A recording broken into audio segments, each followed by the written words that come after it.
Narito na ang mga pinakamalalaking balita sa One North Central Luzon ngayong Lunes.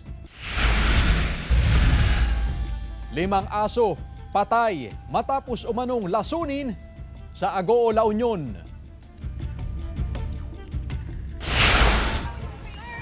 Magkahiwalay na sunog na itala sa Alaminos City at sa Dagupan City. Ang init na! Mga paaralan sa Region 1 nakahandang magsuspende ng face-to-face classes sakaling maranasan ang mataas na heat index. At good news, LPG at produktong petrolyo may rollback. Magkano kaya? Ito ang GMA Regional TV 1 North Central Luzon. Magandang hapon, ako si Chris Zuniga. Mga kapuso, umpisa natin ang balitaan hinggil sa lagay ng panahon. 53 degrees Celsius na heat index posibleng maranasan sa Dagupan City ngayong Marso ayon sa Pag-asa. Makibalita tayo live kay Jasmine Gabriel Galban. Jasmine? Chris, tuloy-tuloy na ang monitoring na ginagawa ng Pag-asa sa inaasahang heat index sa Hilaga at Kitnang Luzon.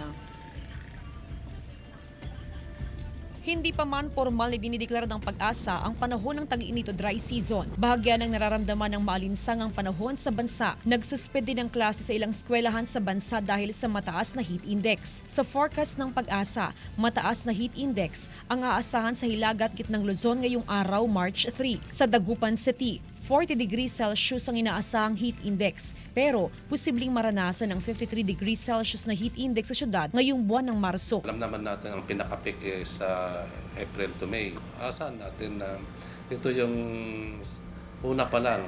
Ibig sabihin na sa preparatory itong March natin.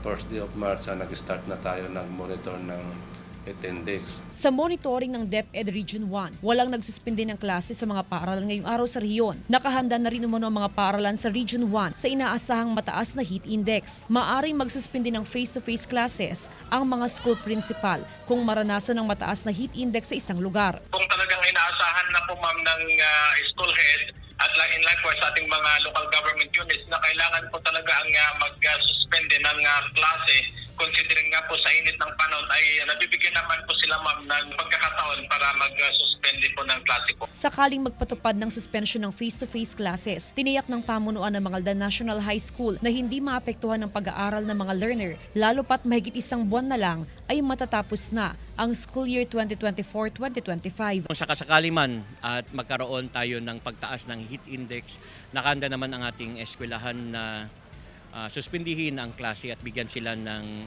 modular. Tiniyak naman ng DepEd na maayos ang mga bentilasyon sa mga paaralan sa Region 1. Okay naman po, paghapon naman po medyo malamig naman po dito sa room. Opo. Pero pagdating po ng mga alauna, alas 12, sobrang init po talaga.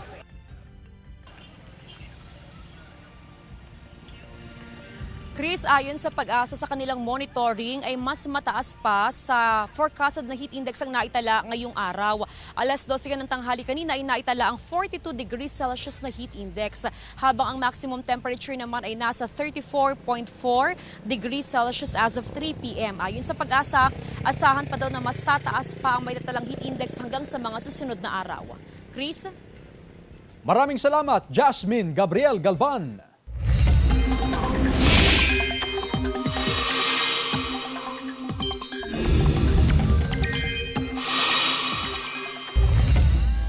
Mga kapuso, posible pa rin ang pagulan sa ilang bahagi ng bansa ngayong araw. Dahil po yan sa easterlies o mainit na hangin na umiiral sa halos buong bansa, partikular sa Bicol Region at silangang bahagi ng Visayas at Mindanao. Base sa datos ng Metro Weather, magiging maaliwalas ang panahon sa buong Luzon, pero posible pa rin ang kalat-kalat na ulan sa ilang bahagi ng Eastern Luzon at Cordillera Administrative Region. Asahan ang pag-ulan sa iba pang bahagi ng bansa dahil sa thunderstorms. 5 aso patay matapos umanong lasunin sa Agoo, La Union. Tutukan sa report.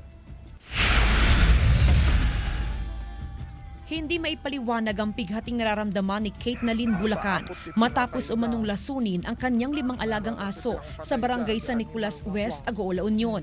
Biyernes ng gabi, masigla pa rin na kumain ng kanyang mga alagang aso na sina Snappy, Yona, Hayen, Lamban at Negra.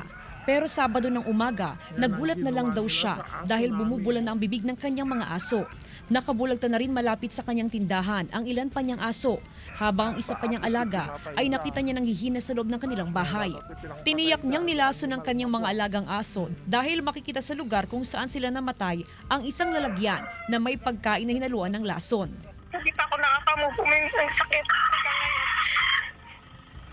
Hindi ako makakilos, hindi ako makaano. Totoo lang, hanggang iniiyakan ko. Ayon kay Kate, personal nang lumapit at humingi sa kanya ng dispensa ang taong responsable sa pagkamatay ng kanyang mga alagang aso. Ang kanyang mga alagang aso raw kasi ang itinuturong dahilan sa pagkamatay ng mga panabong na manok na inaalagaan ng kanyang kapitbahay. Kung nagkasala man ang aso namin, sinabi niya sana sa amin, inano niya sa barangay. Siguro ma'am, inaano nila, wala kaming pambayad sa manok nila eh. Ilang manok ba ang namatay daw, Mama? Wala silang sinabi kung ilan ma'am. Wala, hindi nila kami kinausap. Wala ma'am. Pero totoo bang may namatay na manok, Mama? Actually ma'am, meron po talaga naman, meron. Aminado ko na, pero hindi sigurado kung aso namin. Okay. Kasi ma'am, open area ma'am yan oh. Kinundi na ng Animal Kingdom Foundation ang paglason sa mga alagang aso. May tuturing daw itong animal cruelty.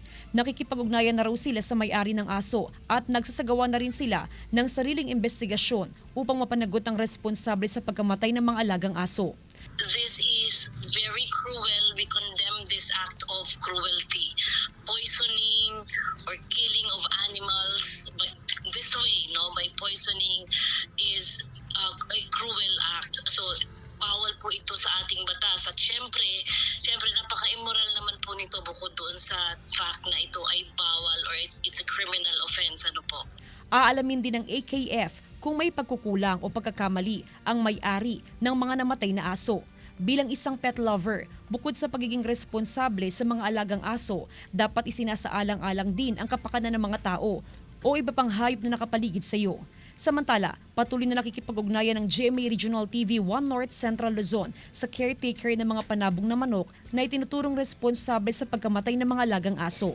Kasama si Henry Duminsil, Jasmine Gabriel Galban, 1 North Central Luzon.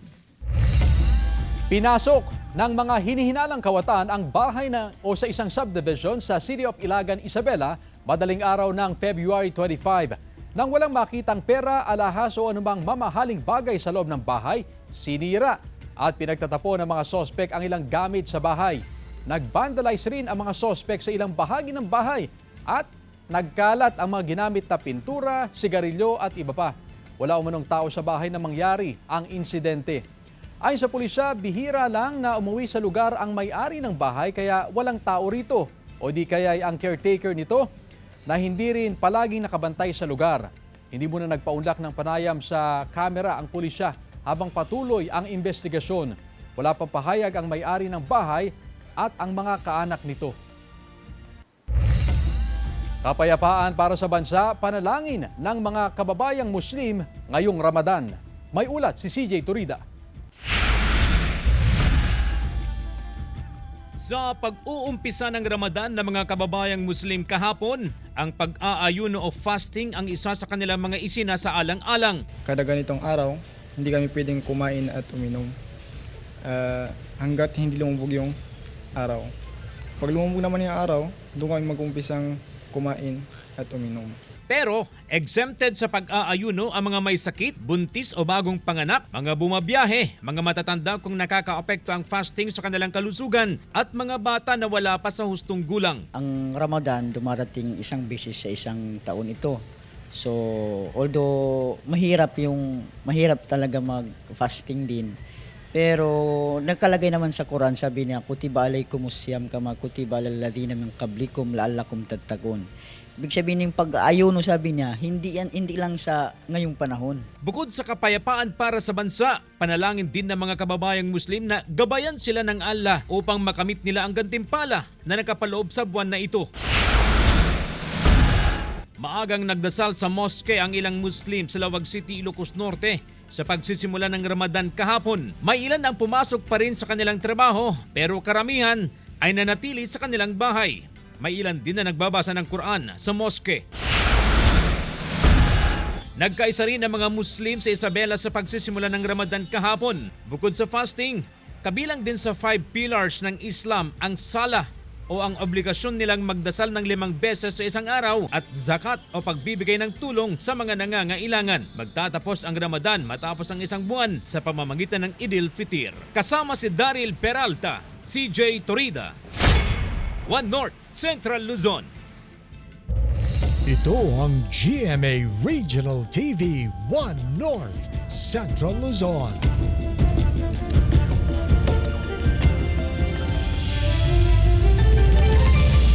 Ito ang GMA Regional TV 1 North Central Luzon. 300 baboy ang isinailalim sa culling operation sa Vintar, Ilocos Norte. Nagpositibo kasi sa African swine fever ang ilang baboy roon na nangamatay kamakailan. Sa ngayon, mahigpit na binabantayan ang 300-meter radius ng babuyan kung saan galing ang mga baboy.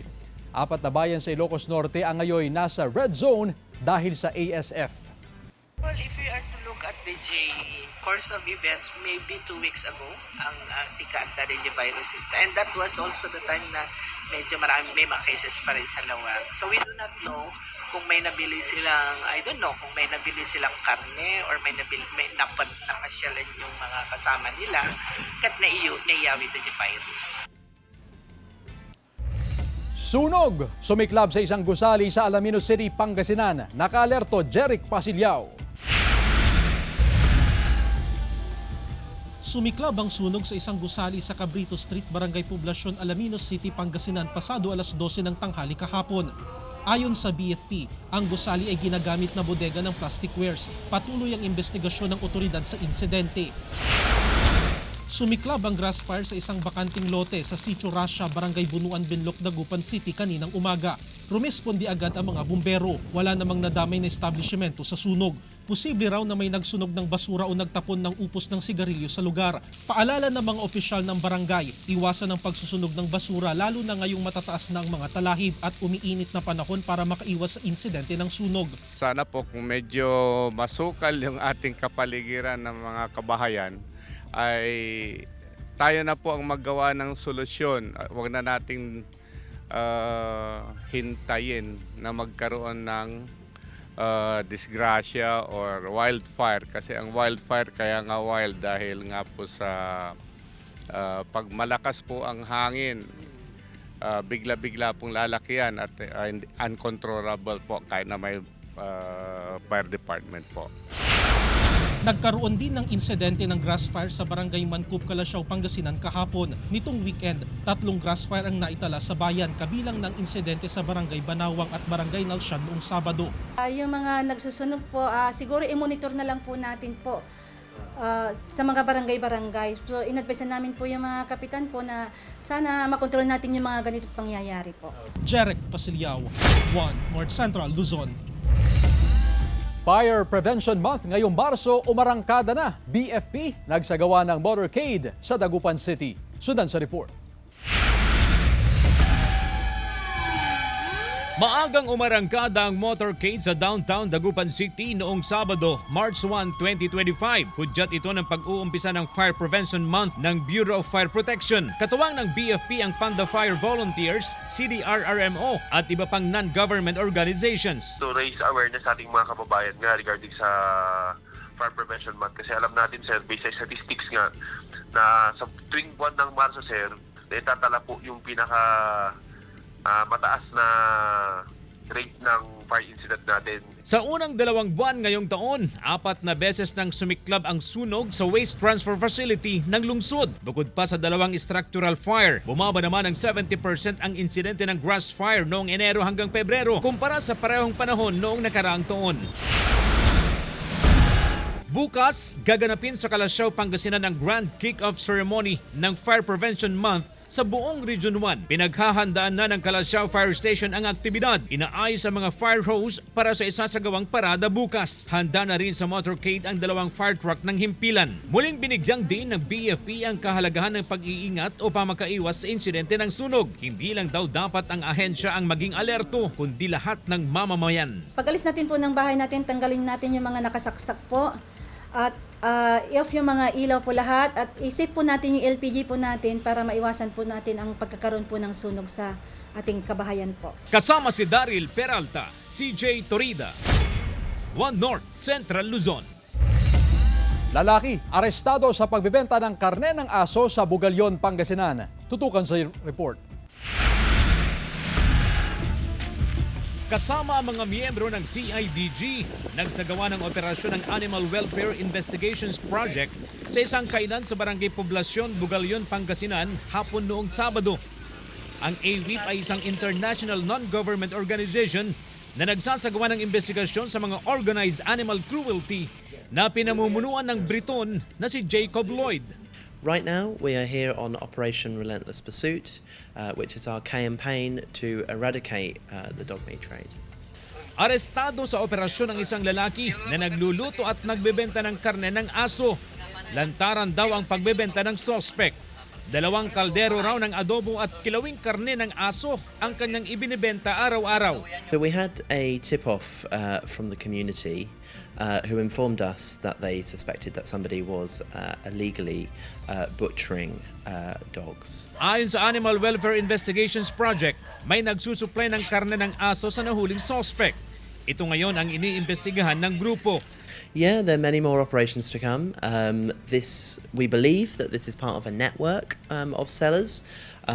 So we will be targeting the rest of the network in the coming months. Patuloy ang koordinasyon ng AWIP sa mga otoridad para sa pagsasampa ng kasong paglabag sa RA 9482 o Anti-Rabies Act laban sa suspect. Sinisikap ng GMA Regional TV na magkuhanan ng pahayag ang suspect.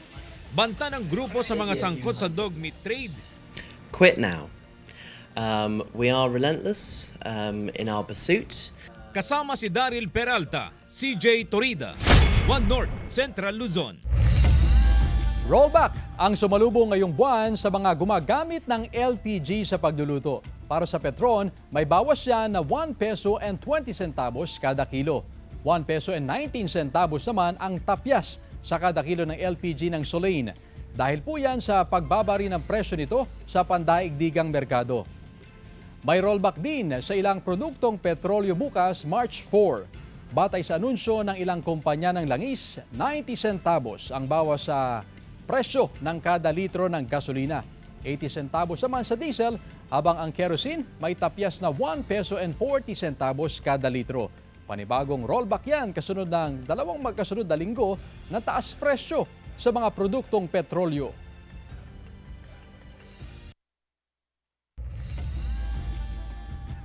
Samantala, more surprises and grand reveals habang papalapit ang muling pagbubukas ng Bahay ni Kuya para sa Pinoy Big Brother Celebrity Collab Edition.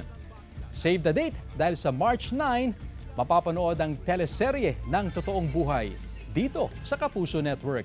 May pa-sneak peek na rin dyan ang celebrity housemates mula sa Sparkle at Star Magic Talents. Nireveal na rin si Asia's Limitless star Julian San Jose at Asia's pop heartthrob Darren Espanto ang magko-collab para sa bagong version ng Sikat ng Pinoy. Dagdag din sa pamilya ni Kuya ang first Kapuso host na sina Gabby Garcia at Mavi Legaspi na ready at excited nang magbigay ng updates.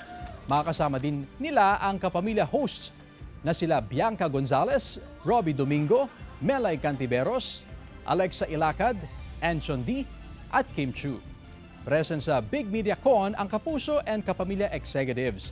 Naroon sila GMA Senior Vice President Attorney Annette Gozon Valdez, Sparkle First Vice President Joy Marcelo, OIC Program Management Mildred Garcia, gayon din sila ABS-CBN COO for Broadcast Cory Vidanes at Head of TV Production and Star Magic Laurenti Diogi. Extra special ang edition this year dahil ipinagdiriwang din ng PBB ang kanilang 20th anniversary.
Ito ang GMA Regional TV 1 North Central Luzon.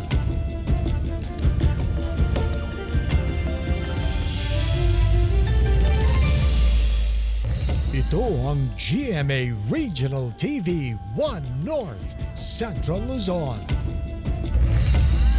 Patuloy ang technical assessment sa bumagsak na bahagi ng Cabagan Santa Maria Bridge sa Isabela. Ang tulay na nagdurugtong sa Cabagan at Santa Maria Isabela ay isa sa mga pangunahing daan patungo sa Enrile, Cagayan at Tabuk City, Kalinga. 4 na sasakyan ang nasira sa bumagsak na tulay at 6 na katao ang sugatan kabilang ng isang bata na kritikal sa Cagayan Valley Medical Center. Sa panayam ng GMA Integrated News sa pamunuan ng DPWH Region 2, hindi pa malinaw kung ano ang dahilan ng pagbagsak ng tulay. Nakipag-ugnayan na raw sila sa Bureau of Design at Bureau of Construction ng DPWH Central Office para sa karagdagang evaluation at assessment. Aminado ang DPWH na umabot ng 1.22 billion pesos ang nagastos sa tulay simula noong November 2014 at formal na natapos pati na ang retrofitting noong February 1, 2025. May haba itong 990 meters at may 12 arch bridges na 60 meters at 9 spans ang haba ng mga pre-stressed concrete girder. Ayon sa mga taga-DPWH, nakadagdag sa pagbagsak ng tulay ang pagdaan ng dump truck na may kargang bato na umaabot sa 102 tons ang bigat. Mga light vehicle at mga tricycle at motorsiklo pa rin ang mga pinapadaan sa lugar. Samantala, half lane ng Quintos Bridge sa Dagupan City pansamantalang isinara sa mga motorista. Pagsikip ng taloy ng trapiko, ramdam sa lugar. Silipin sa report. Ramdam ang mabigat na daloy ng trapiko sa bahagi ng A.B. Fernandez Avenue sa Dagupan City. Bago pa man makarating sa Quintos Bridge, ay nagsisimula ng maranasan ng traffic build-up. Abala ito para sa mga motorista, lalo na sa mga dumadaang jeepney. Hirap po. Lalo pa sabi mo nga maghapon. Paghapon. Maghapon na. Lalo pag-uwian ng paghapon. Traffic.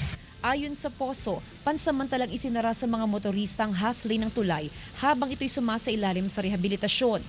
Medyo may kabigatan, lalo-lalo sa peak hour. Pero pagdating lampas ng peak hour, hindi naman na. Kaya sa lahat po ng ginagawa ngayon sa Dagupan, kasi sabay-sabay na ginagawa, kaya medyo konting tiis na lang. Kabuang 20 araw ang itatagal ng rehabilitasyon ng Quintos Bridge. Inaasahang madadaanan na sa huling linggo ng Marso ang parehong lane ng Quintos Bridge. Nagdagdag na rin ang traffic enforcer sa lugar para matiyak ang tuloy-tuloy na usad ng mga sasakyan mula sa tulay, diretso sa downtown area. Kasama si Henry Dominsil, Jasmine Gabriel Galban, One North Central Luzon. Ilang batang mag-aaral sa Dagupan City nabigyan ng libreng salamin. Silipin sa report. Hindi bababa sa 29 na mag-aaral ng West Central Elementary School 1 sa Dagupan City ang nabigyan ng libreng salamin. Sila ang mga nadiskubreng may 20/40 vision o mas mataas pa sa isinagawang screening. Kabilang dyan ang 12 anyos na si Ethan Kyle na aminadong luminaw na ang paningin nang maisuot ang glasses. I am very thankful sa bagong salamin na binigay nila po. Bahagi ito ng Project I ng Division Office, katuwang ang Sight for Kids na proyekto naman ng isang non-government organization. 20/40 and above vision, tingnan din natin kung sila yung mga learners natin na nasa struggling. At baka yan din yung dahilan bakit hindi pa sila nakakabasa. Umabot na sa halos 9,000 mag-aaral mula sa 14 na paaralan ang sumailalim sa screening. After check-up, tinutulungan namin silang mag-documents. Tapos i-identify yung mga batang may visual defect. 80 sa kanila ang nakatagdang tumanggap ng salamin.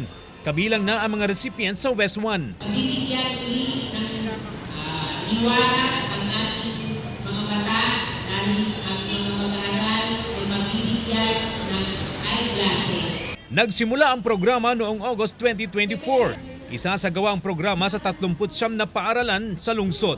Kasama si Jing Dakanay, CJ Torida, One North, Central Luzon. Samantala, mapapanood niyo po ang episode dito at iba pang pinakahuling lokal na balita sa official website ng GMA Regional TV, www.gmaregionaltv.com. Pwede rin kayo bumisita sa aming official YouTube channel, GMA Regional TV, at i-click ang subscribe button para sa pinaka-maiinit na balita mula sa mga rehiyon. Nais din naming pasalamatan ang mga kapuso sa Hilaga at Gitnang Luzon, maging ang mga kapuso natin abroad. Dahil sa GMA Regional TV, local news matters. At yan ang mga pinakamalaki at pinakahuling balita sa Hilaga at Gitnang Luzon. Maraming salamat sa pagsama sa amin pati na ang mga kapuso sa ibang bansa na tumutok sa mga balita sa rehiyon. Ako po si Chris Zuniga. Kami ang GMA Regional TV, One North Central Luzon. Buong puwersa para sa mas malaking misyon at mas malawak na paglilingkod sa bayan.